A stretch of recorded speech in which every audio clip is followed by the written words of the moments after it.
Okay, finally.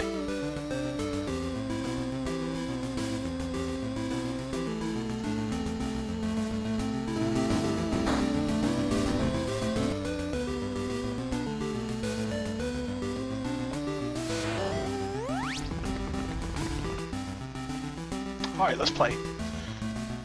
This is Gnomoria. And I have been playing for a while. I'm in year 4. Not an expert, but doing okay. So far, I have lost one person, Zit, and the reason I let him die, I didn't let him die really, he died. And I wasn't upset about it because construction is one, and he kept wanting to build things. And yeah, it would take him like 40 seconds to build a little dirt wall where it took somebody else like 3. It's terrible. But what had happened was, let me zoom out a little. I was building this, which is my Great Hall. And I built it multi-leveled, multi-tiered. I know it doesn't matter. Only this floor level and what touches it matters. But I still wanted it to look cool, so I put some torches in the back, on the back wall. That way all 3 inside levels stay lit up. But I was building this anyway, and I had level floors. You had to use little floors to connect this one to that one so that you could then put the floor piece on and then put another pillar on that. And then you would, when you put the floor piece down, you would put the pillar down, and then you would remove the soil. Well, what happened was the 2 people got stuck on one soil thing, one top level, and when I told one of the guys had a pickaxe, so I told him to hey Andy, hang on just a second, let me see if I can't turn that down.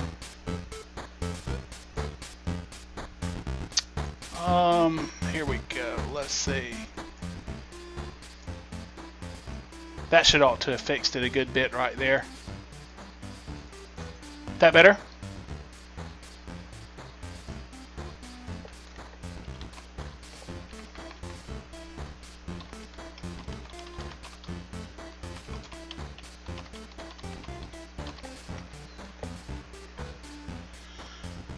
But they were both stuck on one of these dirt tiles, because the way this game works is you build the ground, the floor pattern, like one of these blocks, and then you have to put a slab of dirt on top of it, which builds the top. And they got stuck on it, and I told him to dig it out. And when he dug it out, they both fell like 3 stories, 3 of these little levels. And fortunately, the better gnome landed on top of him, and it killed him. It killed the other guy because he got landed on. It was pretty funny. I didn't know that could happen in this game. So we have, okay, good deal. We have, I was going to start a new game, you know, for the streaming purposes, but then I thought about it, and with this being a back and forth type montage between, you know, me and viewers, I would be able to answer any questions if anybody had any. So I figured I'd just go ahead and keep playing on my current game. Now I've been playing this game for about 3 days, probably about 3 or 4, maybe 5 hours or so a day. And right now what I'm doing is I'm building an entryway. You get attacked in this game. Well, let me go over a brief description of the game in case you haven't played the game. Gnomoria is a sandbox, dwarf fortress-like, towns-like style of game. If you like types of games where you start out with a handful of people, you have the ability to reconstruct the land, you have the ability to grow your own food, which you have to or you'll die, build your own drink, gather resources, construct stuff, kind of like some of the other games that I've featured on my YouTube channel. This game has all of that, and it's all in one game. I mean, it's going really well. The creativity is your only drawback in this, and as you can see, I'm not the most creative person in the world. I've got lapis lazuli walls just because I liked the blue. I thought it was kind of cool, and then once I got all of them built, I looked at it and I said, my God, that's just the ugliest thing I've ever seen in my life. But you know, it's there, so you know, I'll eventually replace them with steel or something like that. But how the game functions is that you have these little gnomes or dwarves. It's called Gnomoria, so they're gnomes. But basically, yeah, they're little dwarves. You dig, you work, you cut out anything you want to do, all through this little command interface down here, or from right-clicking, you bring up one. And you can literally design and build whatever you would like to design or build, and your guys will do it. Now, you do not have any direct interactivity or control of your individual gnomes. You're basically kind of like an entity that tells them, I would like for this to happen. Now, you can control what they're doing. You can go into the population menu and you can set up all your own professions. I started out with a couple that I watched on YouTube, Pioneer and Provisioner, but then I ended up building all of these different jobs for my guys to do. So you build a job and then you go into each one of these little subcategories and you can tell that guy, okay, for stonework, I want you to do mining, masonry, and stone carving, or you can take something off. I don't want you to do stone carving. So basically you end up with a group of, this is probably the most difficult part of the game too, by the way, is getting all of this to work right. Because you can then go back to overview and it'll tell you how many of every job you have. You want to always make sure you have at least one on every job. And then of course I have multiples. I have multiple mechanics because all of my warriors are assigned the mechanic ability so that they can sound the alarm bell. Only mechanics or engineers or something. I haven't figured it out yet, but only one type of class can use it. And then of course caretakers, builders, and haulers. To go over all this, miners are guys that basically mine. Masons, for me, these are my jobs, but Mason is basically guys that mine, but they prioritize construction over mining. So if there's something to be built out of mined materials, my Masons will build it, and then when they have no building to do, then they will go mine. Stone carvers are the same way. Stone carvers are built to a task here in the stone carving. The stone cutter, they'll cut stone, carve stone, and make stuff out of stone. Same priority rules, except my stone carvers do not mine. Only my miners and my masons mine. So let's see, we've got artisans do all of my crafting, all of my metal work, mainly the metal work. Let's see. Beastmasters are my guys that control how, these are the guys that I've got set up. As you can see, a little box pops up. Animal husbandry, farming, medic, caretaking, construction, and hauling. That little box that pops up, once you assign a job, shows all of the skills that guy will do. That's what he's been allotted and allowed to do. He won't do anything else but what's in that box. So this guy's going to do my animal husbandry basically. He's just going to come out here and he's going to breed or feed these animals. And let's see, what else did it say he would do? He'll breed the animals first, then he'll do some farming if he's got no animals to take care of. He'll heal somebody if somebody's injured and he has no farming or animal to do. Basically, it's a priority order. And he'll do on down through that list. Finally, if he has absolutely nothing to do, he'll tote stuff around off the ground. Then you have carpenter, which is the guy that does all of my wood crafting. Chef, which cooks my food. Druids, which do my farming. A flesh smith, which I got the name from a guy on YouTube. I really liked the title. It's a perfect title for what these guys do. These are the guys that do all the butchering, and they butcher goblins. They butcher the ogres. They butcher all of the things that you kill. Because you have an army. You have to build a little army, and you get attacked. You know, every couple days at night you get attacked. So you have to be able to defend that off while continuing to prosper inside your kingdom. And the flesh smith is the guy that does all the bone carving, the butchery. He's medics at 17. He heals people, takes care of people, and then he'll build and haul if he's got nothing else. Lumberjacks are the guys that take care of your cutting down and stuff, take care of all my groves. I've got several groves here that they take care of. Mason and miner we went over. Soldiers are basically your warriors. They're another talk altogether. Then I've got tailors that take care of all your cloth work, and you've got a tinker that you basically assign one guy a tinker and you sign him up here, and what they do is they do tinkering research. Now let's see him, let's look. He's about what, 2/3 almost, a little over half through his invention progress, and this does increase slowly, very slowly over time, and his tinkering skill level is at like 270 by now. So let's see what, I think it's like 2 something. Let's go into skills. Oh, I'm sorry, it's 311. So his tinkering is extremely high. I have nobody else with a skill over probably 75, and that's 60 or 70 or so. Those are my soldiers who fight every other night. Maybe my miners. My miners are probably in the triple digits, but that's about it. So basically, that's how you control all your people, by using your population menu. You create professions. You decide. Now, the basic ones that you start with are not bad, but they do need to be tweaked. Like what a lot of people do is like what I did, and the guy that I watched a while back did, is you go in and you create one that does all of your crafting. Pioneer, he does all of your work. Like he does the stone, he does the mining, he does the cutting down of trees, he does anything with metal, gems, miscellaneous is multiples, pottery, leatherworking, bone crafting, and prospecting. Well, you're not going to do any of this at the start, so you don't really need that. But they'll also doctor and medic. And then I created a provisioner, which is the guys who don't cut down trees, they don't mine, they don't do any of that. What they do is they make things out of stuff. And at the beginning you start with nothing. Now you see I've got a lot of stuff here. I mean, I've built this thing here. I've got a nice little bridge. I actually had to build this whole waterway. It took me about 4 hours because I started with one little underground puddle. As you can see over here, I'll show you, like here, you start with these little lakes or whatever you want to call them, little recesses full of water. And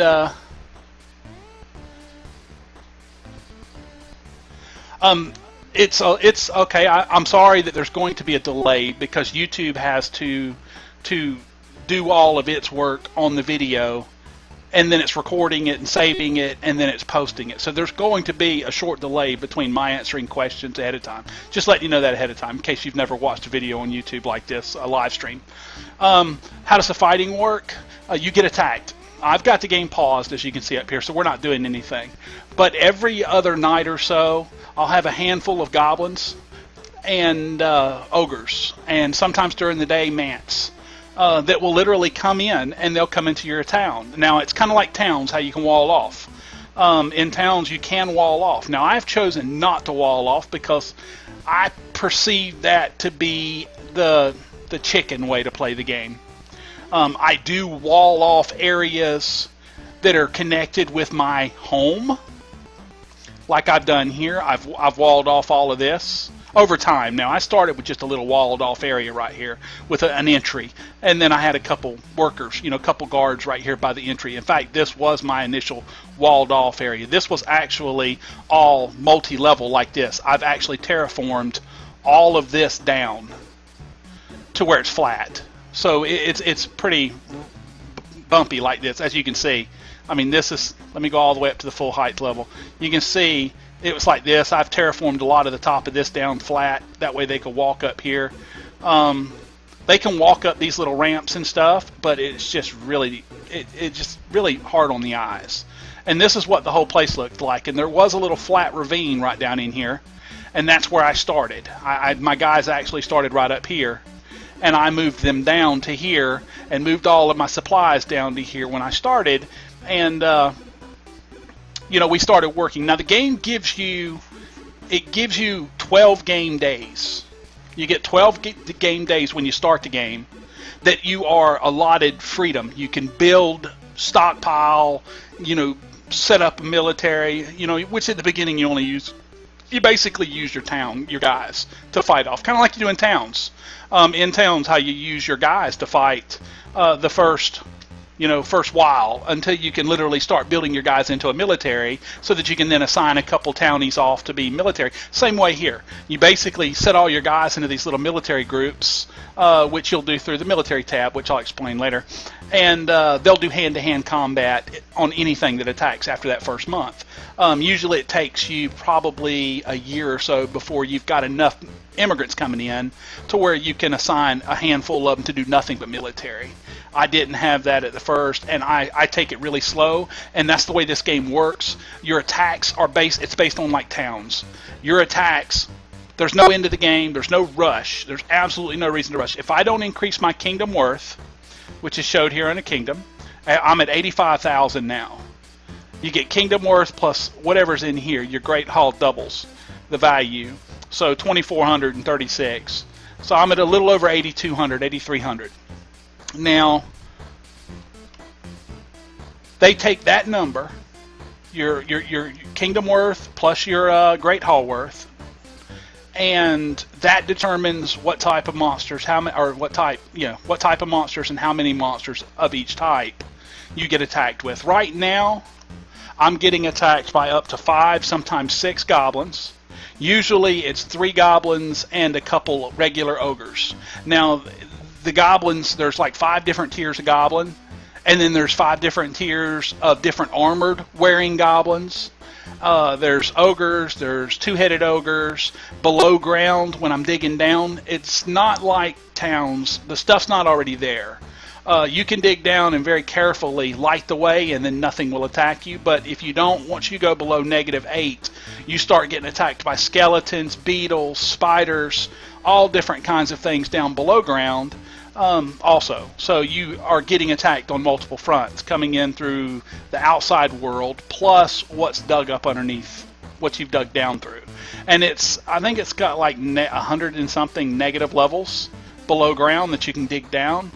Like I've got, let me zoom in some. Here's my main area. This is where all my people are habitating, where they're living, building, working, sleeping, eating, drinking, and all that, and resting. And then if I go down 1 level, I have my storage areas. I'm storing, it's excess storage area. Here's just a regular storage. You know, I've got a little bit of storage around each machine. But then as I go down, I've got a big storage area, and I'm filling it full of bags to hold things that will only fit in bags, crates for things that will only fit in crates, and barrels for things that will only fit in barrels. There's a mant corpse, actually. You can see right there, he's dead. Let me rotate it around. There's a few of the mants. Mants are like man insects. That's how I see how they arrived at that name, is that they're mobile, humanoid-like insects. And they used to be really, really mean, but they're not quite so bad anymore. But here in this room, if I turn it back some more, you can see I've got another staircase going down. And it leads down into this first level. This was the first level that I strip mined. And I just basically, all the way up to -8, you don't have to worry about lighting everything. So you can just strip mine everything. It's only until you get to level 8, as you can see I did, all the way down to level 6. At level 6, I strip mined everything and got all the iron, the copper rather.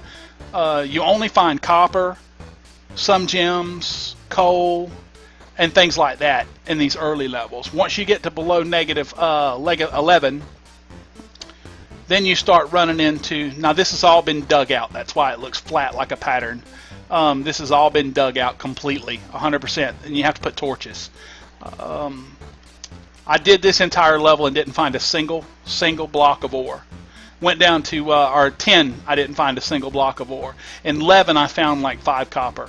Then I went down, as you can see, I come into the corner, and I dug down into the corners, and I just dug all the way straight down until I found this one, because I saw the copper on the edge there, because there's these little ravines right here. As you come down the ravines,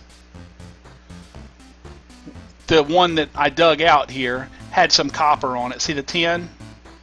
And when I came down to here, there was copper and tin along the ravine. So I looked, and up here it says -20, so I dug down to -20, and then just strip mined the entire place, because you have to once you get to below level 11, -11, because you have to light the way. If you don't keep, there's a darkness indicator. If I hit it, see the red? That's points of darkness. If there's any single point of darkness on a map below -11, things will spawn in them. Enemies will spawn in them, and they will just continuously respawn in them. Like every couple minutes, another one will respawn, and then a couple minutes will go by, and another one will spawn. And they'll work their way to your ladders and up and attack your people. So when you go below 11, you have to strip mine. And you have to basically, you don't have to, but I chose to use torches like this. You can set a torch, you can set them exactly what is it? I've got 19 squares apart. So that one, and then 17 squares, and then another one. So it's 19 total squares. And that'll keep the area, if you do that in a cube pattern, like I did really well here, if you do that in a cube pattern, you don't use that many torches, and you're able to mine out the entire place. So then I went down, or no, I haven't yet. I want to go down to about level 50 or so, and that's where my iron and stuff is. But I found enough here on level, what is it, 21, 20? Here on level 20, I found enough tin to make the bronze armor that I needed for my guys. And that was the whole purpose behind mining. Ooh, there's a mant right there. A mant scout. So let's click him. Now this is the only control of your people that you actually have. They'll sit up there and keep doing their training. That's what they're doing, training. And they'll sit up there and keep training. But if you see monsters, you can issue an attack order to all of your guys. Like that. And now all of my guys will go find him. Or my warriors, the ones that I've got set for combat. They'll go find him. And I've got 2 ranged, and I've got 10 or 8 melee. With 2 of those melee being tanks with shields. And they'll go and they'll fight. And they're actually fighting back and forth. And my guys are probably about to kill him, because my guys are actually pretty skilled. I've got this guy back here shooting. Alright, and there it died. Now on top of all that, the mant's dead. You can go into events. You can go into the combat log. There's a group fight, and it's a very detailed combat for every attack that went on during that. Mant's right arm's been mangled. Mant falls down, gets back up. Left arm's been mangled. Barrowin falls to the ground. They do attacks. You do attacks that knock things down. And it keeps going, and then the Mant's right leg's been mangled, and she can no longer walk. So basically, she couldn't walk. I'd cut off both her legs. Swings a Selad Sinew, which is a legendary axe, of the ball at the Mant, hitting the thorax and crushing the heart. The Mant has died. So it takes randomization based off of the number rolls, hits and misses, and it assigns a general attack or a glorified attack to it, and finally ending with a kill. That's just for the people that really want to watch that. That's the first time that I've opened that menu. I started playing again. Most people don't bother with it, but it's there. If you ever want to see what happened during a fight, you can actually go in and watch. It's just quick. It's like Towns. They just kind of bounce back, except they don't wiggle like they do in Towns. They just kind of get up there, and they'll move around to get a better position if they can. But other than that, they just kind of stand there and blow to blow it. Your archers, both of my archers stayed back and fired at him. They've got 2, I can't remember what the weapons are called. They've got 2 flintlock pistols and an ammo pouch with, he shot 3 times with musket balls, bronze musket rounds. Now, you start out with leather and stuff just from the basic stuff you kill and from butchering your excess animals. And then you work your way into copper as you mine down and you get into mining. And then you work in from eventually there. More mining gets you to 10 once you go below a negative 11. Once you get 10, you can combine 10 and copper to make bronze. As you dig further down, negative 50 and below, you can get iron. And then you can take multiple bars of iron and coal and form steel, which is the strongest material right now for armor. But that is the gist of the game. I mean, really, I mean that's a very basic description. The point that I make whenever I show people this game and when I play videos on this game is that it's a lot like Towns and it's a lot like Dwarf Fortress. And in my opinion, it's better because of the if Dwarf Fortress had this graphical environment to play in, it would be the best game out of all of them. But limiting Dwarf Fortress only by its GUI and the way that it plays, the graphical sense, I like this one better. I won't say this one is better than Dwarf Fortress because it's in a lot of ways it's not. Dwarf Fortress is a lot more detailed, but if you liked Towns, you'll love this one. This one is just so much better than Towns. I mean, Towns is not a bad game, don't get me wrong. And as far as the construction sense goes, building your little houses and having 15 different colors that you can make the roofs and the walls and all of that, Towns is superior in that aspect, because Towns, they concentrated a little bit more on building a town than they did all the rest of it. As you notice that the combat in Towns is kind of cheesy. Even the weapon system is kind of cheesy. Working up to the heroes, to me that it was just cheesy. I mean, you get a hero and you can't control what he equips, what he wears, what he does. I didn't care for it. I mean, I did play it. It's on my channel. I've YouTubed it. It was a great game. Don't get me wrong. This one I just like better. This one fits my play style better. Excuse me. I enjoy, this style of game where you have to start with nothing, like in Towns, where you build up and you focus. This one focuses a little bit more on your military, as to where with Towns you get random raids of a couple this and a couple that. This one, they come at you, and they come at you in force, and as your kingdom gets bigger, the force gets bigger, and it's not just the same slimes, the same things attacking you over and over again, just a bunch more of them. And this one, they start out like I started, and I was getting attacked by I think it was like one or two unarmored goblins. They would just naked goblins would come in, and you would kill them too with all of your guys. You'd have all your guys attack them. And then after that, after a while, after I started building up and stuff like that, then they started coming with maybe a weapon on one or two of them, and there would be maybe 3 guys. And then for a long time, probably another 8 or 10 gameplay hours, eventually it got to the point to where one of them was then wearing a helmet, or a couple of them were wearing a helmet, as to where now I'll go ahead and let the game play through, and you can see. I'll show what comes now, because we're at 1400, so we're almost 2 o'clock. Well, 2 o'clock now, and I've got it. I'll put it on super speed, that way 2x speed. That way everything goes faster. Now what I'm doing down here is I'm constructing floors. That's all this is. I just made a real fancy entryway, which if I hit F, it drops the walls. But you can rotate around and see. Basically, these are going to be red staircases. They're not built yet. Yellow means that it's a production in progress, hasn't been laid yet. So, and that's because the red stuff is so far down. There it is. Let me zoom out. It's so far down, dug down from where I dug it all up, that the guys have to travel a long ways to get it, and they bring it back, and they have to wait for the guy, if he's even cutting it. Yeah, he is. But very slowly. See, I've got a couple stacks of it now. Let me see. Marble. Okay, that's why, because it's not at the top. Let's put it at the top, and let's see if he starts making some bauxite. All right, so, and that's me rolling my mouse wheel up and down. It goes through the different levels. So my guys are sitting here stuck to training. Now what I've done, let's do the military real quick before we get attacked.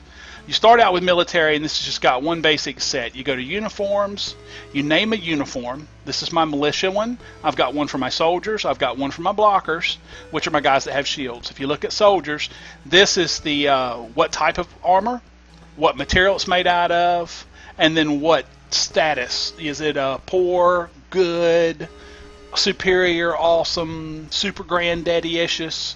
You get my point. So I've set everybody, and you do this from the beginning, to any, from head to feet. They'll equip any material, any kind of armor. They will always choose the best piece. So if you set it to any, they will always upgrade. When you build new pieces, they will go and they'll take their copper helmet off, and they'll put on an iron helmet or bronze helmet if there's one available. So you can slowly build everybody up. My soldiers I've got set to dual wield with a hand axe and hammer, because dual wielding you get double damage because they're attacking twice. I've got my blockers equipping a hand axe and a shield. Weapons do matter in this game. Hammers do blunt damage. Hand axes do slash damage. Swords do piercing damage. Shields do blunt damage. things like that. Now, shield in this game is basically it's a defensive, but an offensive defending weapon. There you go. It's no different than a hammer, except by equipping a shield, it allows you to increase your guard and defense by using perks, which I'll get to here in a second. Crossbow, I'm not using any crossbowmen anymore, but I was using them before I got my the flintlock pistols. And this is the same, any to everything. And then crossbow. Now these I've designated for copper, and that was just so that my other 8 guys would get the melee guys. Ranged guys stay away. They stay back. You set them to stay back. So I wanted my melee guys to get their copper, or to get the bronze that I was crafting at the time that I made these guys. So I set these guys to wear only copper, but normally I would then go back and change it. And I've got flintlock, which are set right now the same way, copper, and then left and right hand they're using flint rock pistols. Once you get your uniform made for your types, you then go into position. This is the position that you want the gnome to fill. Do you want him to be a soldier, a shield knight, a crossbowman, a flintlock specialist, a training shield, which was one that I created because I needed the training shield guy not to enter combat because I got a new person. And when I got the new person, I set him to hold a shield and a thing to be a shield or a guardsman. And I didn't want him to get killed right away because his stats were really low. So I set him as a training shield, and I set him to guard, and then I set him his perk to guard. And what that does, as you can see, it increases your block chance and rate. Now, if you look, my shield knights, they have taunt, which nearby enemies have a chance to change target to them. I didn't want that new guy to be taunting and have the enemies turn to him with all of his low stats. He had very low dodge, very low defense, and I didn't want him to get killed. So I made a temporary one that I've now changed him back from. Anyhow, you create your positions, and then you can go through and you can pursue lost targets, which means that if something gets out of sight of your guys, will they continue looking for him?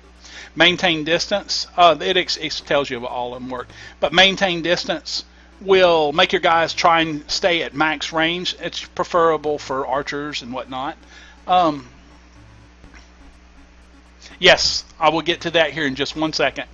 You retreat to equip a uniform. That's if like you're wearing a chest plate and somebody bashes it with a blunt item or whatever, they can destroy your armor. And by checking that, if an armor piece gets destroyed, he'll retreat back to grab another one, put it on, and then come back to the fight. Ammo refill is for your ranged. Assist squad leader means that anything that my squad leader is attacking, they will attack. If I uncheck that, they'll attack random things. Anything gets close to them, they'll attack. But if I set it to assist squad leader, they will help your squad leader kill his target, and then they will help him kill his next target. And it will keep doing that. That way, one target is receiving most of the damage. Now, it doesn't always work because sometimes they can't all get to within range of that target, or something else attacks them and draws them off of it. But generally, that's the way you want it set. And then with your flintlock, of course, I've got it set to retreat if bleeding and pursue lost targets, because I noticed that having it set to refill ammo, they would shoot a couple times, go refill their ammo, come back, shoot a couple times, go refill their ammo. And they've got 32 bullets. That's 32 shots. I've yet to see one of them take more than 10 shots in a single fight. So they don't need to refill during combat. They'll always refill their ammo after combat anyway, so that's maybe for later in the game, later when you're getting attacked by 30 things or something, I don't know. But you also have a bunch of perks here that you can set for that individual class. I've got these guys set to increase range and accuracy, and then the uniform can be set here. These are my flintlock guys, so I want them equipping the flintlock pistols. As to where my shield knights, I've got them wearing the blocker uniform, which is the uniform that I made back here with a shield. Then you have formations. This is your unit setup. I've got the basic one, which I don't need anymore, but you use this at the beginning, where you keep your eyes open and default, which I set all my guys to that, my basic guys. Then I came out with my first combat, which I called Wedge, and this was a soldier, a soldier is the leader, a soldier, and then a shield knight. You can have 5 guys in each group. I had them perform attack orders, defend gnomes, but you don't check avoid enemies because they'll run away from enemies if they see anything. That's what you use for your town people. you keep going through all that, and you'll notice like my delta is my ranged attackers. They perform attack orders, they defend nodes, and they avoid enemies.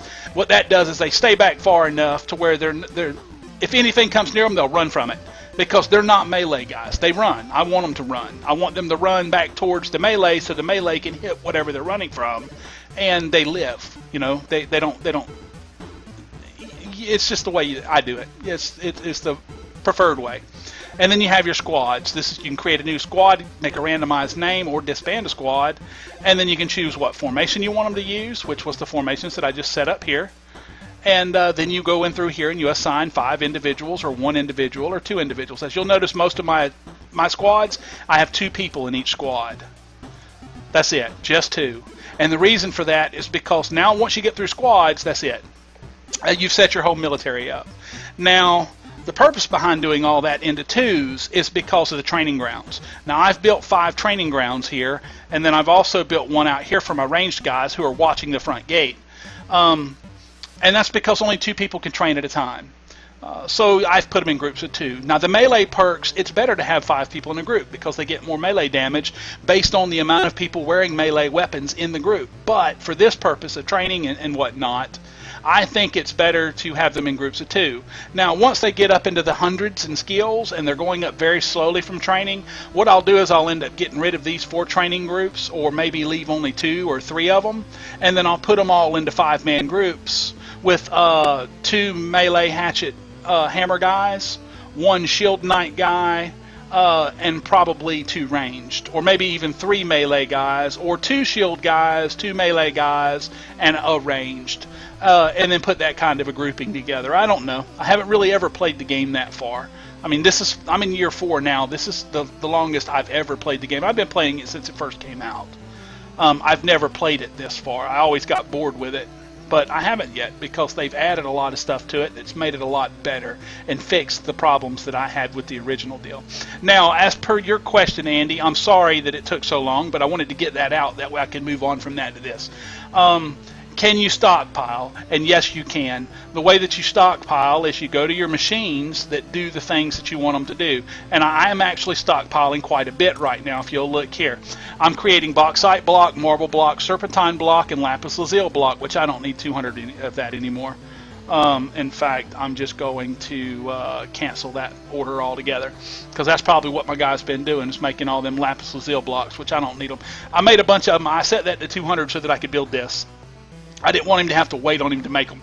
So I set him to make 200 blocks, and then I went off and did some other stuff, and then when I came back, we had 200 blocks. So I could rebuild all this really quick.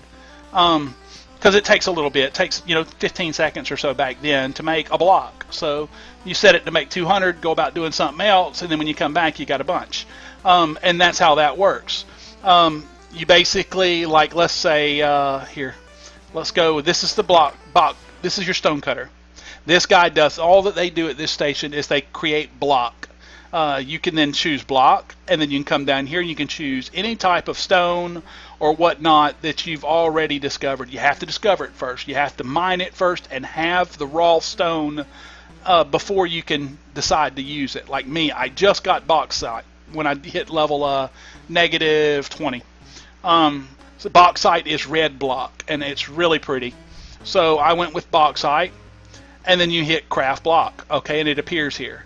Now you can set it to repeat, which means that it will just continuously cut that anytime it gets a bauxite stone, raw stone, it will make a bauxite block. Or you can set craft 2 and then choose a number, which is what I did here. I set craft 2 to 20.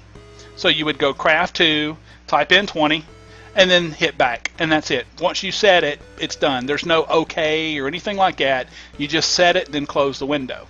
I've already got that, so we'll cancel that order. But let's say I wanted to make some, well, that's all I've got. Basalt, do I have basalt block on? Bauxite serpent? Let's make some basalt stone.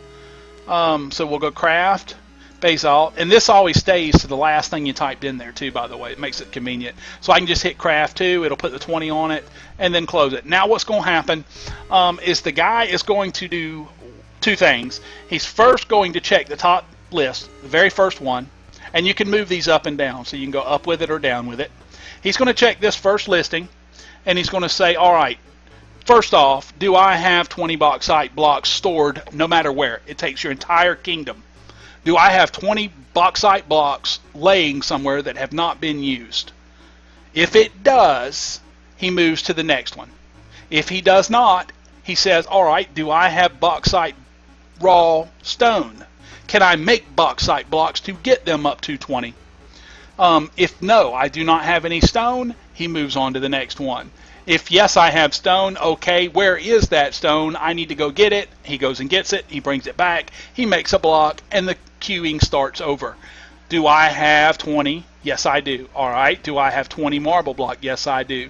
Do I have 20 serpentine block? No, I don't. I've got 14. All right. Then he'll start making serpentine. So this order is, it's your priority order, how you want them placed, so that okay, I need this now. I want this, like for me, I just got bauxite, but I moved it all the way to the top of my order so that they would make the bauxite blocks, because I need the bauxite blocks to make my little path right here. These are made of bauxite, and so are these stairs. And I need the bauxite so that, he has to make them into stones, cut stones, in order for my guys to inlay these engraved carvings, because they're engraved stone carvings down on the floor.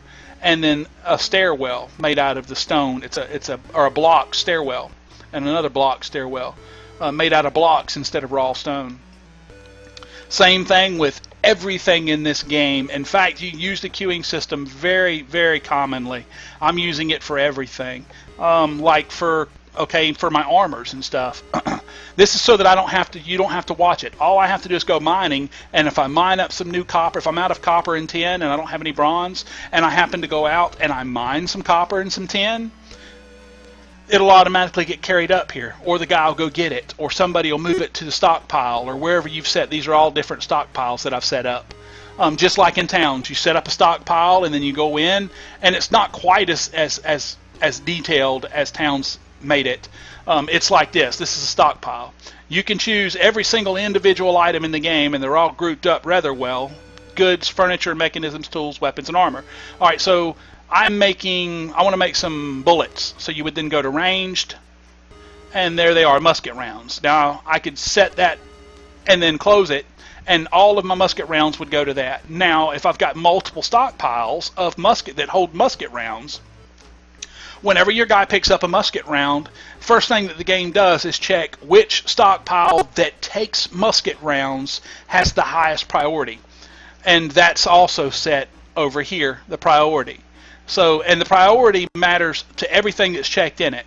So if you have, I've got 3 stockpiles that hold musket rounds. I've got one right by the guy. I've got 2 of them, a couple. Let me close this so I can move.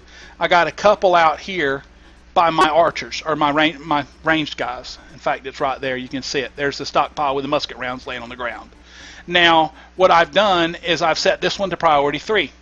None of my stockpiles for musket rounds are higher priority than 3. And I'm going to show you now that it's kind of funny. To raise the priority lowers the number. Priority ranges go from 1 to 20 or so. 1 being the most highest priority and 20 being the lowest. So 20, it'll never receive anything if there's anywhere else to put it, or 10 or anything higher number will not get anything. I just wanted to point that out, because priority is backwards. Now I can suspend this stockpile and they'll stop using it. They'll come take stuff out of it if they need it, but they won't put anything in it anymore. And you can also go to contents, and it'll show you a listing of all the contents in that stockpile. I've got 200 musket rounds in the stockpile right now. But if I have with my other one, if I've got it set to a priority 4 or anything above 3, basically what will happen is they'll bring all musket balls to this one right here until it's full. When this one's full, it'll then go to the next highest priority stockpile until it's full. So that helps you organize stuff and keep stuff where you want it. Like if I build a farm over here and I want them to always have something right there ready to go, food for the animals or whatnot. Well, you get troughs for the animals, but you get my point. I could put a stockpile there look around and find the lowest or the highest priority of that item in a stockpile, and then set its priority one higher. So if the highest priority for something is 4, I could set that one to a 3, and the next, if it's a crate, they hold 32 items. So the next 32 of that item will go into that stockpile for me, so you don't have to manually move stuff, which you can't anyway. But you know, it's a way for you to get stuff where you want it to go, and it's very well done. It works really well. And you do that with everything. I mean, that's just stockpiles. Now here's my armor crafting box. I've got him set to make bronze helmets 10. Now equipped items are counted as regular items, stockpiled items. Even though it's equipped, it's not gone, it's not used, you still have it. So remember that if you play the game and you ever start doing armors and stuff, because 10 bronze helmets, you look at your guys and you say, all right, well, I've got 5 soldiers, make me 5 helmets. All right, so you get another helmet, you get another guy in here and you tell it to make you 1 helmet. What you could have done was you could have set it to a craft 2. I will always have 10 bronze helmets. If my bronze helmet gets, or for right now, I'm gonna end up, it'll end up going up to iron. It was copper. I had 10 copper helmets. But if one of my guys' helmets gets busted, guess what? This guy will start making another bronze helmet. And the reason why is because I've got it set to I need 10. I have 10 soldiers. 10 soldiers need 10 helmets. The way the armor in this game works is you wear 2 pieces of armor for every slot except for the chest and the head. The chest and the head you wear 1 piece. So I've got 2 boots, 2 gauntlets, 2 greaves, even though greaves are pants. It considers them half. One's each leg, I guess. I don't know. Pauldrons, you have 2 pauldrons. Yes, pauldrons are shoulder pads. But basically, one should be on the left, one should be on the right. And then you've got 2 gauntlets, and then you've got 1 chest and 1 helmet, and then you can equip up to 2 one-handed weapons or 1 two-handed weapon, or a weapon and a shield, vice versa, whatnot. So you want to set it to the max of what you need for your entire army when you're doing armor. So like I need 20 boots because I have 10 soldiers. I need 20 gauntlets. I need 20 greaves. I need 20 pauldrons. I need 10 breastplates. I need 10 helmets. Weapons I tend to make singularly. As I get 2 new guys in, I'll make 2 new weapons for that guy depending upon what I want him to be, because I have yet to ever see a weapon break. Weapons don't seem to break in the game. I don't think they do. I think it just doesn't happen. In fact, weapons get better the more that they use them. Like you'll look around. I can probably pick just about any one. Look, check Guino. Look at his equipment. He's got a rot barrier and the eternal backer. Now, though they weren't originally that, this was originally a copper hand axe. But over time, it has killed so many things. He's killed so many things with it that it has worked its way up to becoming a legendary copper axe. And it's a copper axe, but it also gets like 5 times or plus 5 weapon damage because it's a legendary. And as they use them more and more, they get more efficient with them. The weapons get more better. Oh yeah, no problem. The weapons. It was good. Glad to see somebody came in. Weapons get better and they become better weapons. So it's actually like if I was to take and build this make a bronze weapon now, this legendary copper would probably still be better for a little while. So, and you do that with every station. Every station does that. You just go to each station and you do that. And the cool thing about it is you start out as nothing. I mean, hang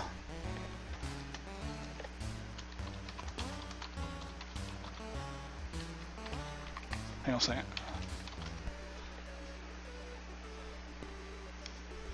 And you do that with everything. I mean, and the whole point of the game, which is the cool part, is that you start with nothing and you build up to what you've got. Like what you see what I've got. This is a dinky kingdom compared to a lot of kingdoms that I've seen online. I mean, I've built a couple fancy things, like a little fancy bridge, and I put the fancy pillars under it, which were totally unnecessary. They're not holding any weight. That's just a view thing. They're just there for looks, just like these pillars in here. They're there just for looks. There's absolutely no purpose behind them other than they look cool. I thought they looked cool at least, so I put them in there.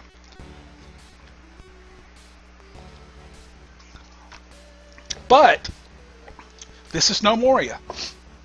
It plays a lot like Towns, a little better in my opinion in some ways, worse as for the construction and stuff outside ways. And let's see, what haven't I thought about? What haven't I talked about? Is there anything else? You do have engineering and tinkering. You can build little devices that will make pop-up walls and trap doors, and stuff like that you can use to help with the defense of your kingdom, because it actually supposedly, as your kingdom progresses, it gets more and more. There are people that play right now that I've seen online on the forums that have kingdom worths of millions, and I'm only at like 85,000. I'm not even under 100,000. You can go through here. There's things for everything you've got. You can go through all your stuff, but you just dig down, find some ores, turn them into armor and weapons. That's the purpose behind it all, and then you equip your guys. Now you can use all of those metals to make buildings and blocks and stuff and rooms and whatnot, to make them more valuable, so that it raises your kingdom worth. But that's the only purpose behind it. Okay, and storage. I went over storage, went over that. So I've gone over pretty much the basics of everything involved in this video for this game. I have not covered every individual thing, and I don't intend to. If this video gets some love and people want to see more about this, then what I will do is I will start a brand new game, and I will then do my you guys that have subscribed to me have been watching my videos, albeit farming simulator videos, or my Terraria, or not Terraria, but Towns. I don't think I ever put Terraria up, even though I played it for 200 something hours. Towns, or Don't Starve, or whatnot. Stranded. Any of the videos that I've got up, if you guys have been watching them, if you, like I said, any of y'all, if you enjoy this game and want to see it played from the beginning, then let me know. Put some comments in on this video if this thing records. This is my first ever YouTube live stream. I live stream on Twitch normally, but I'm going to try and learn how to do it here. That way the people that are following me, get the opportunity to have first dibs at my brain while I'm playing these games. And if you guys want to see some more of this, by all means let me know. The next game that I plan to demo is I'm going to start Factorio. I have been looking around. I've been playing the game off and on quite a bit, and there are very, very few, and the few that there are in English, YouTube videos in English, are just kind of, they're not, I won't say that they're bad videos. They're not bad videos. They're just, they're not my kind of videos. They're not videos that I would watch. I watched, a couple that were in English. Most of them are old and outdated, and because apparently the guys quit playing after a while or something, I don't know. And there's a lot that's changed in the game. Plus, there's a new patch for it coming out in less than a week. So, it's going to change a lot of stuff's going to be added. New graphical engine overhaul, graphic and everything. So I will start a Let's Play on that next. And probably here later on tonight, actually. And I will play that, and then I will restart a whole new kingdom on it on the 5th when the new patch comes out. Because the new patch is going to bring in a whole new bundle of fun. It's adding a whole new terrain editor, everything. New pixelization, the way the setup is when you start, and all that other good stuff. But anyhow, we'll talk about that more in the video of it later. This has been InZainia playing Gnomoria. Hope you guys had fun. Hope you learned something. If you like the game, you can get it at gnomoria.com or buy it on Steam. It's actually fairly cheap right now. One thing that I will give the dev behind this game is this guy updates his game. The update list since the last time that I played it is 2 pages long. It's just huge. This guy really, really works on this game, or has been up until this point. Now, I bought the game probably 8 or 9, maybe 10 months ago. Or actually, it's longer than that. I bought the game longer ago than I did my last video on YouTube, put it like that. So it's been at least 11 months. And the guy has been updating it constantly from then, which it's in its pre-release state, to now. And he updates it about once every month, maybe twice a month or so. Quite often he updates it. Now, there might not be huge updates, a fix here, a fix there, added this, moved that, changed this, whatever. But he has redesigned all the combat in the last few patches, and everything plays so much better than it did back when I first initially played it. So like I said, if you're looking for a game that's being supported by the developers, this is the game. I mean, this is one of them. And there are a few out there that are. We won't even talk about the frickin' X Rebirth fiasco over the last couple weeks, or the last week and a half. But anyhow, but the game's being properly developed. It's being properly supported by its developer, and he's doing a bang smashing job of it. I mean, just doing a great job of supporting the game and developing the game. And he takes people's feedback into consideration. It helps. That helps. So that's it. I'm gonna get out of here. I'm gonna go start one now on Factorio, and maybe my channel can start getting a little bit of love, because I haven't been putting out any videos because I've just been really busy with real life and with playing a bunch of other games. And really, basically, the main reason I haven't put out so many videos is that I started live streaming on Twitch, and nothing against YouTube videos, but there's 10 times the thrill when you're streaming something, playing a game, and people are listening to you live. Because as you saw during this show, Andy was asking me questions. Andy Whipple came into the channel, and that's who I was talking to, which it might show the comments for the video, but if it doesn't, then Andy Whipple came in. He was talking and listening and asking questions and stuff, and I enjoy that so much more than just recording a video, doing a commentary, or doing commentary while recording the video and then publishing it to YouTube. I enjoy that back and forth, interaction between me and my viewers, or even if it's just one viewer. I've sat and streamed on a private channel with no viewers. Maybe one guy popped in every couple hours or so and said hey, and half the time I would miss the person that popped in because they'd leave before I was able to notice that they even popped in and said anything. And but when you do get in with a group, like I live stream on Dymac TV, when you do get in with a group of people and you're streaming something and you've got 8, 10, 12, 15, 20 people talking to you while you're streaming it, you can't imagine the satisfaction and the enjoyment factor, involved in that versus doing videos. So that's why I haven't done very many videos, but I do plan to start doing some more videos when I find games worthy of videos. But what I'm going to try now is this streaming thing on YouTube. I'm going to see if it records my videos and saves my videos, and if it does save them to a play log, I'm going to name it My Streams, or InZain Streams, or Streams by InZainia, or something like that, because I'm getting rid of the whole redneck crap. Because, as most people know, I'm not really a redneck. It just, because my southern accent, a lot of people, recommended something like that. And you'd be surprised at my education. So I just like games, man. There's nothing wrong with loving games and being a parent, educated, and all that other stuff. I mean, there's nothing wrong with that. So I'm out of here. I'm going to figure out how to stop this, because I don't know how yet. And then I am going to start a Factoria run here next.